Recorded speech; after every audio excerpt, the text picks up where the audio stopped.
저번 시간에 공유 결합에 대해서 배웠죠. 그렇죠? 그래서 오늘 좀 더 들어가 보도록 하겠어요.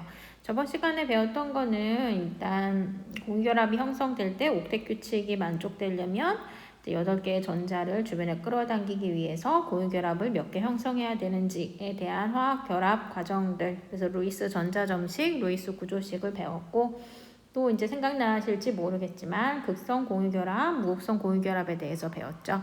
그래서 공유결합을 하는 두 물질이 서로 같은 물질일 경우는 두 물질의 전기음성도 차이가 없죠. 똑같죠. 전기음성도 값이. 그래서 공유전자쌍을 끌어당기는 힘의 크기가 동일하기 때문에 전자쌍들이 치우치지 않고 중앙에 위치하는 반면, 그 다음에 극성 공유결합 같은 경우는 두 물질이 다른 물질인 경우 전견성도 차이값이 생기면서 전견성도 값이 더 큰 쪽으로 전자쌍들이 치우치게 된다. 이런 부분들에 대해서 저번 시간에 배웠어요. 그럼 이제 공유결합 물질들이 어떤 상태로 자연계에 존재하는가를 이제 지금부터 설명드리도록 할게요. 우리가 알고 있는 대부분의 공유결합 물질들은 자연계에 어떤 상태로 있냐면 분자 상태로 있어요. 분자. 뭔지 아시죠? 그쵸? 대표적으로 뭐 이산화탄소 누구예요? CO2. 그쵸?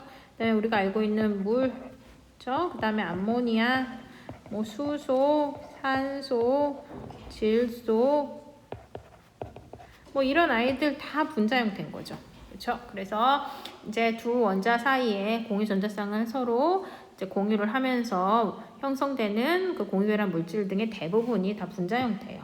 분자 형태는 보시면 이렇게 단위체로 떨어져요. 이산화탄소는 탄소 하나에 산소 2개가 결합되어 있는 거고, 저 물은 산소 하나에 질소 2개, 그다음에 암모니아는 질소 하나에 수소 3개, 이런 식으로 단위체로 다 떨어진 게 이제 분자 형태의 공유결합 물질들이에요. 그래서 대부분 이제 분자 형태로 있는데, 공유결합 물질 중에 공유결정 형태로 있는 아이들이 있어요. 이 공유결정 형태로 있는 아이들의 특징은 뭐냐면, 분자는 방금 얘기했듯이 분자를 구성하는 원소들의 개수가 딱 정해져 있어요. 그렇죠? 근데 공유결정을 이루는 공유결합 물질들은 계속 원자와 원자 사이의 공유결합을 계속 형성해서 옆으로 퍼져나게끔 그물처럼 연결된 결정을 이루는 아이들이에요. 그래서 예를 들어 지금 왼쪽에 있는 이 그림이 석영이거든요. 석영. 교과서에서도 있는데 여러분들이 규소랑 산소 사이에 결합이 형성되어 있는데, 이걸로 결합이 끝나는 게 아니라 계속 연이어서 결합이 돼 있어요. 이렇게 이 옆으로 가지를 뻗어 나가면서. 그래서 규소 옆에 산소 옆에 규소 또 산소 이러면서 계속 공유결합을 펼쳐서 나가는 거죠. 그렇죠? 뭐 이온결합 결정이랑 어쨌건 결정이라는 거는 계속 반복적으로 어떤 결합을 이뤄가지고 이렇게 그물처럼 형성되어 있는 게 이제 결정이라는 단어를 쓰는데, 뭐 이온결합은 이제 전자를 뺏고 뺏기면서 그런 결정 형태를 이루는 거고, 공유결정은 이제 뺏고 뺏기는 건 아니고 서로 전자쌍을 공유를 하면서 계속 그물처럼 그 공유결합이 연결되어 있는 거예요. 그렇죠? 그래서 대표적으로 이런 석영, 그리고 우리가 알고 있는 이거 뭐예요? 연필에 들어가 있는 게 뭐죠? 흑연. 그죠? 흑연도 이제 탄소로만 이루어져 있는데, 탄소 사이 옆에 탄소에서 계속 공유결합을 이루면서 펼쳐져 있는 거고, 또 탄소로만 이루어진 물질 중에 다이아몬드라는 것도 있죠. 그래서 이것도 역시 탄소끼리 계속 공유결합을 옆에 있는 탄소랑 이루면서 그물처럼 계속적으로 결합을 이루어진 형태로 존재하는 거예요. 이해가 되시나요? 그래서 이렇게 공유결합 물질 중에 자연계에서 분자 형태도 있고 공유결정 상태도 있는데, 이 둘의 성질은 매우 달라요. 그래서 그 성질에 대해서는 이따가 배울 거고, 그 전에 먼저 탄소 동소체에 대해서 배워보도록 하겠습니다. 그럼 이제 탄소 동소체에 대해서 배울 건데, 일단 동소체는 뭐냐면 같은 원소로 이루어져 있어요. 뭐 탄소 동소체는 탄소로만 이루어져 있어요. 근데 그 탄소들이 어떤 구조로 서로 혈합결합을 하고 있냐에 따라서 이제 성질이 달라지는 물질들의 관계를 동소체라 그래요.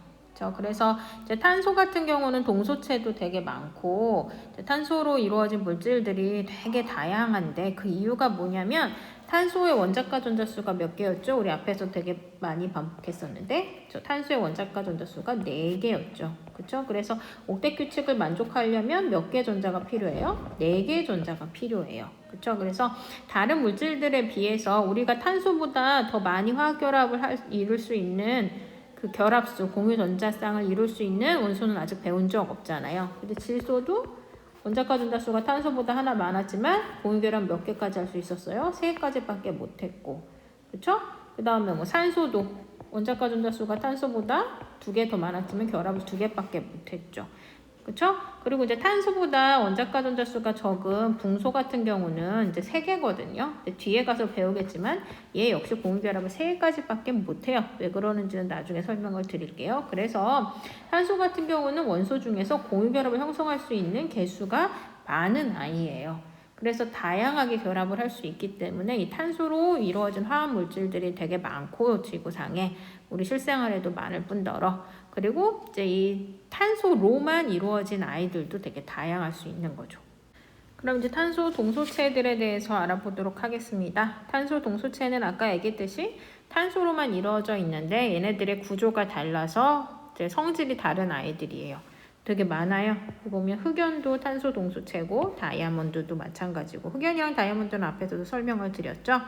그 다음 이제 플로렌, 그래핀, 나노튜브라는 탄소 동소체 물질들도 있어요.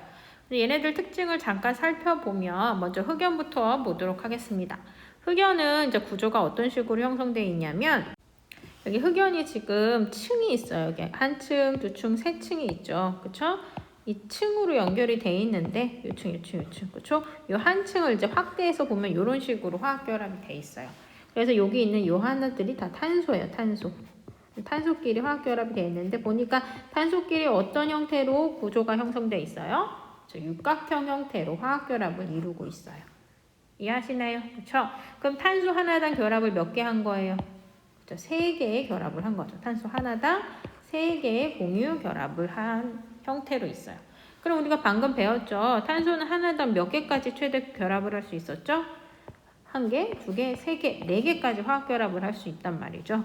근데 그 4개의 화학 결합 중에 3개만 공유 결합을 형성을 하고 있어요. 그 나머지 전자 하나는 뭔가 이제 성질이 다른 상태로 있는 거죠. 그래서 이 흑연의 특징이 뭐냐면 전류를 흘려줄 수 있는 역할을 해요. 우리가 뒤에서 배우겠지만 대부분의 공유결합으로 형성된 분자들은 거의 전류가 흐르지 않아요. 전류가 흐르려면 전자가 튀어나와야 되죠. 결합 안에서.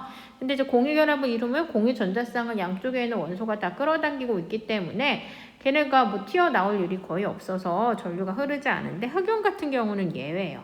결합을 4개 할 수 있는 이제 탄소 중에 결합을 3개만 형성을 하고 그러다 보니까 이제 결합을 하지 않은 이제 전자가 어느 정도 이동을 할 수 있게 되면서 전류가 흐를 수 있게 되는 거죠. 이해 가시나요? 그리고 이제 이 선생님이 여기다가 지금 제시된 요거는 이 흑연의 한 층만을 이제 그려 넣은 거예요. 그래서 이런 층이 지금 여러 겹이 쌓여서 이 층과 층 사이에 어떤 약한 인력으로 붙들려 있어요. 이 층과 층 사이의 결합은 공유결합이 아니고 층과 층 사이에 약간의 전기적 인력으로 붙들려 있는 거예요. 그래서 여러분들이 이제 글씨를 쓰잖아요. 연필 가지고. 그러면 어떻게 되냐면 이 층과 층 사이의 결합력이 그렇게 크지 않기 때문에 글씨를 쓸 때 결합이 끊어지면서 이 한 층에 있는 이 흑연이 여러분 공책에다 묻어나면서 글씨가 써지는 겁니다. 이해가 되시나요? 그리고 이제 이 흑연과 구조 형태가 비슷한 애들이 있는데 기본 구조가 육각형이라는 기본 구조가 비슷한 아이들이 있는데 흑연 말고 여기 있는 그래핀 그 다음에 나노튜브가 또 육각 형태로 이루어져 있는 기본 구조는 같은 아이들이에요. 그래서 이제 그래핀 같은 경우는 이 흑연이 여러 겹으로 이제 얘네들이 층과 층 사이에 결합이 이루어져서 형성된 구조인 반면 그래핀은 이 층 중에 한 층만 넓게 펼쳐놓은 게 그래핀이에요. 그래서 그래핀도 역시 전류가 통해요. 그리고 탄소 나노튜브는 이제 이 그래핀처럼 생긴 이 하나의 판을 동그랗게 기둥 형태로 이렇게 말아 넣은 거예요. 그래서 기본 구조는 이제 육각형이고 역시 탄소 나노튜브도 전류가 흐른답니다. 이해가 되시나요? 그쵸? 그래서 일단 흑연과 그래핀과 탄소 나노튜브는 육각형이라는 기본 구조는 같아요.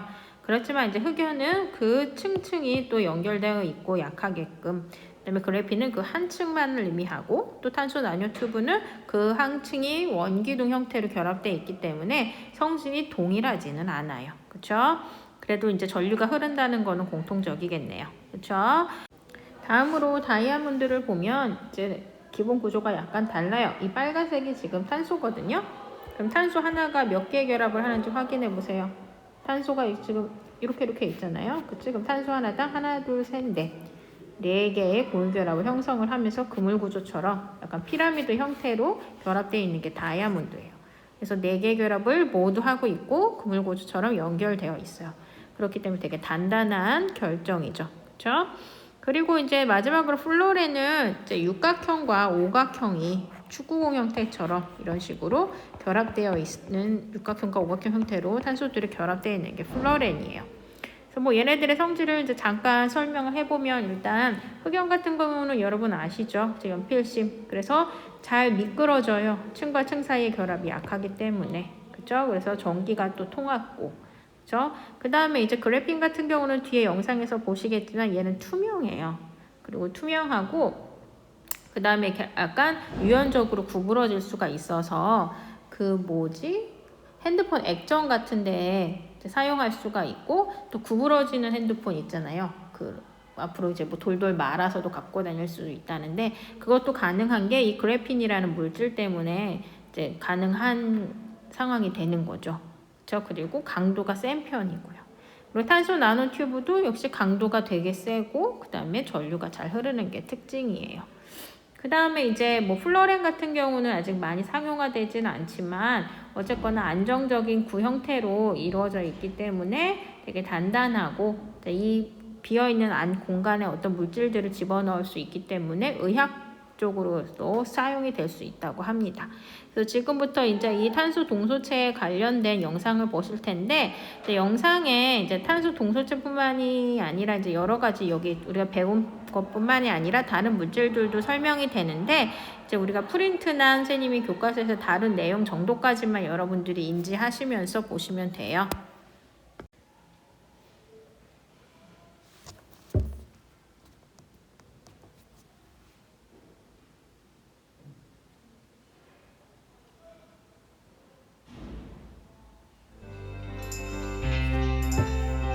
탄소 소재란 원래 구성 원자 대부분이 탄소 원자로 이루어진 소재를 말합니다. 최근엔 그래핀, 탄소 나노 튜브 등과 같은 초고온, 초경량, 초내마모성, 초전도 등 극한의 물성을 가진 고부가 가치 첨단 소재를 지칭하는 말로 주로 쓰이죠. 탄소 소재의 극한의 물성은 탄소 원자에서 그 이유를 엿볼 수 있습니다. 원자 번호 6번인 탄소는 다른 원소에 비해 작고 가볍습니다. 이주기 세파족에 해당해 매우 강한 결합력을 가지고 있죠. 또한 4개의 결합 자리로 다양한 형태의 결합을 할 수 있어 구조적으로 무한한 조합이 가능합니다. 이러한 특징으로 인해 탄소 소재들은 매우 다양하며 물리화학적으로도 매우 독특한 특성을 가집니다. 탄소 소재라는 단어가 첨단의 이미지로 느껴져 항공우주, 건축 토목, 원자력과 같은 첨단 분야에서 주로 쓰일 것 같지만 실상 탄소 소재는 산업 전반과 우리 생활 구석구석에 사용되고 있습니다. 자동차를 예로 들어볼까요? 자동차 전기 부품 중에는 흑연이 많이 쓰입니다. 흑연은 6개의 탄소로 이루어진 고리가 연결되어 층을 이룬 구조로서 화학적으로 매우 안정적이고 우수한 전기적 특성을 가지고 있어 배터리, 전극, 각종 전자부품 등에 활용됩니다. 또한 흑연은 열에 강하고 마모가 적어 브레이크와 클러치 라이닝의 원료로 사용되며 가스켓과 패킹의 성면 대체제로 활용되고 있습니다. 심지어 윤활유에도 사용되죠. 흑연은 산업적으로도 활용도가 매우 높아 제철소 전극봉, 원자로, 반도체 및 디스플레이 장비, 광섬유, 첨단 단열재, 복합 소재 등 다양한 분야의 필수 소재로 활용되고 있습니다. 최근 들어 외부 샤시를 탄소 섬유로 대체한 자동차들이 속속 개발되고 있습니다. 탄소 섬유가 매우 가벼우면서도 높은 인장 강도를 지니고 있기 때문이죠. 탄소 섬유는 탄소 원자로 구성된 육각고리 결정이 길이 방향으로 배열된 직경 5에서 10 마이크로미터 굵기의 매우 가는 섬유입니다. 탄소실은 이러한 탄소 섬유 수천 가닥이 꼬여져서 만들어지죠. 이를 다양한 패턴으로 직조하면 여러 가지 용도로 활용될 수 있습니다. 탄소 섬유는 독특한 분자 배열 구조로 인해 길이 방향으로 엄청난 인장 강도를 가집니다. 이를 꼬아서 만든 로프는 쇠줄보다 수십 배 강력하며 탄소 섬유를 가로 세로로 직조할 경우 방탄복으로도 활용할 수 있죠. 이외에도 낮은 열 팽창률, 높은 열 전도율과 전기 전도성, 내화학성과 내식성으로 인해 항공우주, 토목건축, 무기, 자동차, 스포츠 등 다양한 분야에서 활용되고 있습니다.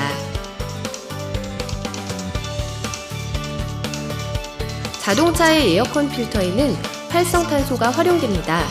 활성탄소라는 표현은 살아서 활동하는 탄소라는 뜻으로 명명된 이름입니다. 활성탄소의 구조를 들여다보면 크고 작은 통로로 이루어진 표면적이 넓은 다공성 구조를 가지고 있는데 특히 흡착력이 뛰어난 미세분들이 많은 것을 볼 수 있습니다. 세균, 바이러스, 기타 오염물질에 대한 흡착력이 강해 주로 정수와 정화 용도로 활용되죠. 과거부터 우리 생활 속에 자주 사용되어 왔지만 현대기술과 접목되어 매우 다양한 분야에서 응용되고 있습니다.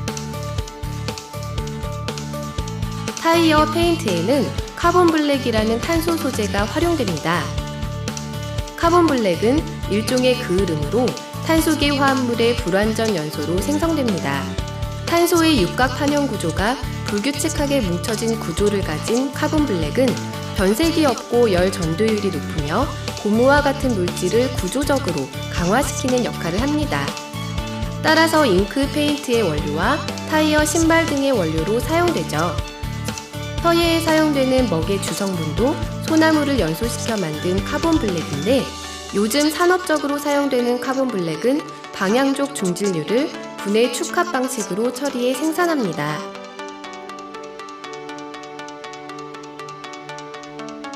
디스플레이, 터치패널, LED 등에는 그래핀이 활용됩니다. 영국의 과학자 노보셀로프 박사의 노벨상 수상으로 세간의 관심을 주목시킨 그래핀은 육각탄소고리가 단층으로 평면을 이루며 2차원 공유결합을 이룬 구조를 가지는데 뛰어난 전기전도성과 열전도율, 그리고 높은 투명성을 가지고 있습니다. 상온에서 구리보다 100배 많은 전류량을 실리콘보다 100배 빠른 속도로 전달하며 열 전도성은 다이아몬드보다 2배 이상 높고 강철에 비해 200 이상 강한 기계적 강도를 가지고 있죠. 그래핀의 활용 분야는 무궁무진합니다. 이미 플렉시블 디스플레이, 태양전지 등의 핵심 소재로 활용되고 있으며 지금 이 순간에도 그 영역을 확장해 나가고 있습니다. 탄소 나노튜브는 아직 본격적인 활용 단계에 들어서진 못했지만 주목해야 할 탄소 소재입니다. 탄소 원자 하나가 주위의 다른 탄소 원자 3개와 sp2, 즉 파이 결합을 통해 육각 벌집 무늬를 형성하며 튜브 형상을 구성하고 있죠. 모양에서 느껴지듯 탄소 나노튜브는 지금까지 발견된 그 어떤 소재보다 강한 강도를 가지고 있으며 전기와 열의 전도율 또한 매우 높습니다. 강철 대비 인장 강도가 100배 달하며 높은 인장 강도에서 최대 90도까지 유연하게 손상 없이 휠 수 있는 장점을 가지죠. 따라서 고강도 와이어, 발열체, 방열체를 비롯한 반도체 소자 등에 활용될 예정입니다. 탄소 소재는 대부분 그 자체로 활용되기보다 다른 소재들과 섞인 복합 소재로 활용됩니다. 기존 소재의 특성에 탄소 소재의 특성이 더해져 뛰어난 물성을 지닌 신소재로 거듭나는 것이죠. 이는 그만큼 탄소 소재의 활용 범위가 넓고 방대하다는 것을 의미합니다. 탄소는 우리 주변의 가장 흔한 원소 중 하나입니다. 자원 고갈에 직면한 현대 문명이 의지할 곳으로는 탄소 소재가 가장 유력하죠. 탄소 섬유와 탄소 나노튜브는 강철을 비롯한 금속재를 대체할 수 있으며 그래핀과 탄소 나노튜브는 히토류를 비롯한 전자부품 소재를 대체할 수 있습니다. 1, 2차 산업혁명의 주역이 철과 강철이었다면 앞으로 다가올 3차 산업혁명의 중심엔 탄소 소재가 자리하고 있을 것입니다. 이제 탄소 소재의 활약을 기대해 보겠습니다. 영상 영상 잘 보셨나요? 그죠? 되게 신소재 중에 하나로 각광받고 있죠. 그래서 이렇게 다양하게 쓰이고 있음을 여러분 인지하시고 아까 얘기했듯이 이제 프린트와 교과서에 나와 있는 정도로 여러분들이 알고 계시면 돼요. 그럼 프린트를 채워보도록 하겠습니다. 공유결합 물질로 봅시다. 공유결합으로 생성된 물질이고 대부분 독립된 뭘로 존재한다? 그쵸? 분자 형태로 존재한다. 그런데 분자 형태 말고도 무슨 형태가 있다? 공유, 결정 형태가 있다. 결정을 이루면서 공유결합을 하는 거죠. 그래서 여기 보시면 물질을 구성하고 있는 모든 원자가 연속적으로 공유결합을 형성을 해서 그물처럼 연결된 결정인 거죠. 그래서 우리가 대표적으로 뭐 다이아몬드, 흑연, 석영 이런 거 배웠죠. 그 다음에 이제 탄소 동소체 배우셨죠. 동소체라는 건 같은 원소로 이루어져 있지만 뭐가 달라서 저 구조가 달라서 서로 다른 성질을 지니는 호던소 물질, 호던소 하나의 원소로 이루어진 물질들. 자, 탄소 동소체는 뭐로만 이루어져 있어요? 그쵸? 탄소로만 이루어진 여러 가지 호던소 물질들인 탄소 동소체들은 탄소 원자들의 결합 형태에 따라서 다양한 구조를 나타낸다. 근데 이제 이렇게 탄소가 뭐 동소체건 아니면 탄소 화합 물질이건 이제 여러 가지 물질들을 만들 수 있는 이유는 탄소 원자의 결합수 때문이다. 탄소는 원자과 전자가 4개죠. 14족이고. 그렇기 때문에 다른 원자와 최대 4개까지의 공유결합을 이룰 수 있고 그러다 보니까 이제 경우의 수가 많아지면서 다양한 화합물을 만들 수 있는 거죠. 동소체도 마찬가지고요. 그럼 이제 이 동소체들의 종류를 써봅시다. 첫 번째, 단단하고 광택이 있으며 탄소 원자 1개당 다른 탄소 원자 4개와 화합결합을 하는 이런 구조를 갖고 있었던 물질들 뭐였어요? 저 다이아몬드였죠. 그 다음에 이 축구공처럼 생겼죠. 그쵸? 내열성, 내합성 안정하고 내부가 비어 있어서 빈 공간에 다른 원자나 분자들을 이렇게 가둘 수 있는 역할을 해서 의학적으로도 사용될 수 있게끔 앞으로 이제 발전 가능성이 있는 이 아이의 이름은 플러렌이었죠. 됐나요? 그 다음에 지금 봤죠? 층과 층 사이의 결합 육각형인데 그쵸? 미끄러지고 전기가 통하죠. 그래서 층과 층 사이의 인력이 약해서 부스러지기 쉬우면서 하나의 층이 묻어나면서 글씨가 써지는 거고 얘는 탄소 원자 1개가 다른 탄소 원자 몇 개랑 결합한다? 3개와 결합을 한다. 누구였죠? 흑연이었죠. 흑연. 됐나요? 그 다음에 이제 육각형인데 이제 얘 한 층을 펼쳐 놓은 거. 그렇죠? 그리고 전기를 잘 통하고 유연성이 있고 투명했죠? 그래서 이제 액정 같은 데 사용이 되는 그래핀. 그다음 마지막으로 이 한 층이 이렇게 원기둥 형태로 결합되어 있고 전기와 열의 도체 잘 통한다는 소리고 강도가 매우 강한 얘는 탄소 나노 튜브이죠. 그러면 이제 공유결합 물질들의 성질을 보도록 하겠습니다. 그래서 이제 이 성질은 이온결합 물질의 성질과 비교하면서 보면 좋겠죠. 먼저 전기 전도성부터 생각을 해보면 이온결합 물질은 전류가 흘렀어요, 안 흘렸어요? 그렇죠. 상태에 따라 달렸죠. 고체 상태에서는 전류가 흐르지 않지만 액체나 수용액이 되면 양이온과 음이온이 분리되면서 이제 음이온에서 이제 전자가 제공되면서 전류가 흘렀던 게 특징이었는데 이제 분자들을 보면은 아까도 설명을 앞에서 드렸지만 분자 형태의 아이들은 전기 전도성이 없어요. 고체건 액체건 기체건 간에. 왜냐면은 이제 고체, 액체, 기체의 상태가 분자 형태들은 뭘 고체라 그러고 뭘 액체라 그러고 뭘 기체라 그러냐면 물을 이제 대표적으로 우리가 잘 알고 있는 분자니까 생각을 해봅시다. 물의 고체 상태는 뭐예요? 물 분자가 가까이 다닥다닥 붙어있는 게 물의 고체 상태예요. 그래서 분자랑 분자 사이의 힘이 약하게 작용하고 있기 때문에 그때도 얘기했지만 산소는 약간 마이너스를 띠고 그 다음에 수소는 약간 뭘 띄었어요? 얘는 약간 마이너스, 수소는 약간 플러스를 띠니까 이 분자랑 분자 사이에 그 약간 마이너스와 약간 플러스 때문에 서로 붙들려 있는 게 고체 상태라는 거죠. 그럼 물의 액체 상태는 뭐예요? 이 물 분자가 자유롭게 약간씩 이동할 수 있게 되는 게 물의 액체 상태고, 기체 상태는 멀리까지 이동할 수 있는 게 기체 상태죠. 그래서 분자들의 고체, 액체, 기체의 결합에서는 이 결합이 공유결합이 깨지는 게 아니에요. 공유결합이 깨져야지 전자가 튀어나오는데, 고체, 액체, 기체 상태가 된다고 결합이 깨지는 게 아니고, 분자 간의 힘 때문에 붙들려 있다가 분자 간의 그 힘보다 이제 떨림이 더 커서 얘네들이 자유롭게 이동하면서 분자랑 분자 사이가 멀어지는 게 상태 변화거든요. 그래서 상태가 변한다고 전자가 튀어나오지는 않아요. 그렇기 때문에 분자들 같은 경우는 고체건, 액체건, 기체건 전류가 흐르지를 않는 게 특징이에요. 하지만 오늘 이제 예외를 하나 봤었죠. 뭐 봤어요? 흑연 대표적으로. 흑연은 일단 이제 공유결합을 하는데 탄소 하나당 3개까지의 결합을 하고 나머지 하나의 전자가 그래도 이동할 수 있게 되면서 전류를 흘려줬죠.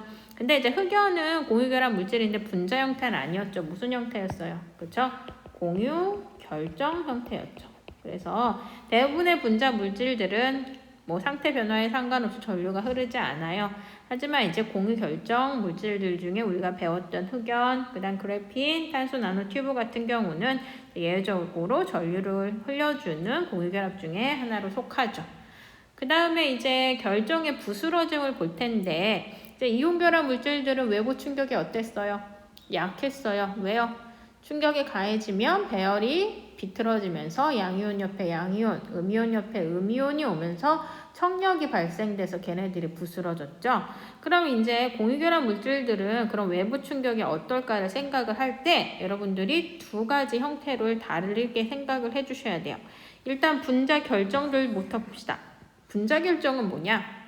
우리가 아까 배웠던 게 분자랑 공유 결정이었잖아요. 공유 결정은 알죠? 그쵸?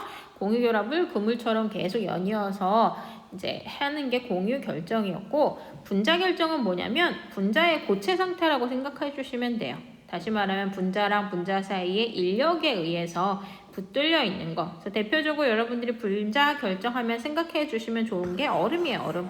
그렇죠? 물의 고체 상태. 그래서 물 분자랑 물 분자 사이 약한 인력으로 붙들려 있는 걸 분자 결정이라고 생각해 주시면 돼요. 그다음 이 위의 물질은 뭐예요? 여러분 드라이 아이스. 이거 베스킨라빈스죠? 어쨌든 베스킨라빈스에서 이제 몇 분 걸려요? 그러면 이제 드라이 아이스 챙겨주시잖아요. 이 드라이 아이스가 뭐의 고체 상태인지 아세요? 그렇죠? 이산화탄소의 고체 상태예요. 그렇죠? 그래서 이런 식으로 분자 결정들은 분자의 고체 상태라고 생각해 주시면 돼요. 그래서 아까 배웠던 공유 결정과는 또 다른 의미예요. 그럼 일단 분자 결정들은 외부 충격이 강할까요? 약할까요? 약한 편이죠. 얼음 이빨로도 깰 수 있죠. 그쵸? 그 다음에 드라이 아이스도 깨면 금방 깰 수 있어요. 그쵸? 근데 공유 결정은 강할까요? 약할까요? 공유 결정은 강해요. 외부 충격에 잘 깨지지 않아요. 다이아몬드 생각해 봅시다. 왜 다이아몬드가 비싸요? 변하지 않으니까 단단해서 안정성 있죠. 그쵸? 그래서 비싼 거잖아요. 영원하다. 이런 의미에서. 그쵸? 그래서 단단해요. 그리고 다이아몬드 뿐만이 아니라 그래핀, 탄소 나노튜브도 역시 단단하죠. 그쵸? 그래서 철보다 강도가 100배 이상으로 큰 아이들이 그래핀과 탄소 나노튜브예요. 근데 가끔가다 선생님 흑연은요? 이렇게 물어보실 수 있는데, 흑연도 뭐예요? 흑연도 층과 층 사이의 힘이 약한 거죠. 그 층 하나는 거의 그래핀이랑 비슷한 구조인 거잖아. 그쵸? 그래서 층과 층 사이의 이 힘은 공유결합이 아니죠. 그쵸? 그래서 공유 결정들은 대체로 강도가 매우 세다는 걸 여러분들이 알고 계시면 돼요. 네, 마지막으로 녹는 점과 끓는 점을 생각해 봅시다. 먼저 공유 결정부터 볼까요? 공유 결정, 녹는 점, 끓는 점 어떨까요? 그쵸? 높은 편이겠죠. 여러분 다이아몬드 녹는다는 거 본 적 있어요? 그쵸? 다이아몬드 녹는 점이 4440도래요. 엄청 높죠. 그쵸? 녹이기 쉽지 않죠. 왜냐하면 이 공유 결정을 녹인다는 거는 이 공유 결합을 다 끊어줘야 되는 거예요. 그러기 위해서는 엄청난 열이 가해져야 된다는 거죠. 됐나요? 그거에 반면 분자 결정을 녹는 점, 끓는 점이 어떨까요? 일단 여러분들이 알고 있는 분자들을 생각해 봅시다. 물 같은 경우는 분자가 상온에서 액체 상태잖아요. 그쵸? 그러니까 얘는 물 같은 경우는 녹는 점이 몇 도? 0도지, 0도. 근데 물도 어쨌건 용도니까 낮은 편인데 녹는 점이, 끓는 점은 100도고. 근데 뭐 물 이외의 다른 분자들을 생각해 보자. H2, NH3, 그다음 여러분들 알고 있는 메탄가스, 그렇죠? 그다음에 산소. 대부분 상온에서 다 무슨 상태예요? 기체 상태예요, 분자들은. 물 같은 경우는 이제 예외적으로 상온에서 액체인 몇 안 되는 분자고요. 대부분 분자들은 상온에서 기체 상태란 말이죠. 기체라는 건 뭐예요? 이미 끓었다는 거죠. 그러니까 끓는 점이 상온보다 훨씬 낮다는 소리예요. 다 영하예요, 웬만해서는. 다시 말하면 분자 결정들은 대부분 녹는 점, 끓는 점이 많이 낮은 편인 거죠. 그래서 상온에서 기체 상태로 대부분 존재할 수 있는 거고요. 이해가 되시나요? 그럼 프린트를 채워보도록 할게요. 공유결합 물질의 성질. 1번 전기 전도성. 전자쌍들이 자유롭게 움직일 수 없죠. 그래서 고체나 액체 상태에서 전기 전도성이 없다. 근데 예외적으로 이제 공유 결정을 이루는 아이, 흑연, 그래핀, 산소 나노튜브 애들은 전류가 흐른다. 됐나요? 그 다음에 결정의 부스러짐. 외부 충격에 강하냐 약하냐죠. 그래서 분자 결정, 분자의 고체 상태들, 얼음을 대표적으로 생각하라 그랬죠. 그래서 분자 사이의 인력이 약하기 때문에 어떻게 돼요? 쉽게 부스러진다. 됐나요? 그 다음에 공유 결정, 대표적으로 다이아몬드 이런 거 생각하시면 되죠. 원자들이 강하게 결합되고 있어서 단단하다. 됐나요? 그 다음에 이제 녹는 점과 끓는 점을 봅시다. 먼저 분자 결정, 얼음이나 아니면 분자들의 고체 상태 보자. 분자 사이의 인력이 약한 편이죠. 분자랑 분자 사이의 인력으로 붙들려 있는 게 분자 결정이잖아요. 그건 공유결합이 아니고 공유결합으로 이루어진 분자랑 분자 사이의 인력으로 붙들려 있는 게 분자 결정이에요. 그래서 녹는 점과 끓는 점이 비교적 낮다. 그래서 상온에서 대부분 무슨 상태로 존재해요? 물 같은 경우는 이제 예외적으로 액체 상태지만 대부분 기체 상태로 존재해요. 다시 말하면 녹는 점, 끓는 점이 많이 낮다는 거죠. 그래서 여기 분자 결정들, 지금 수소기체랑 그 다음에 메테인 가스가 있는데 녹는 점, 끓는 점이 다 영하죠. 그 다음에 이제 공유 결정 같은 경우는 원자들이 강하게 결합되어 있어서 녹는 점이 매우 높죠. 그리고 실온에서 무슨 상태로 존재하겠어요? 고체 상태로 존재하죠. 많이 온도를 올려줘야지만 녹을 수 있으니까. 그래서 아까 얘기했듯이 다이아몬드는 4440도까지 올려줘야지 녹을 수 있다고 합니다. 그래서 오늘 수업은 여기까지 하고 마치도록 할게요. 이제 다음 시간에는 금속 결합에 대해서 배우도록 할게요. 수고 너무 많으셨습니다.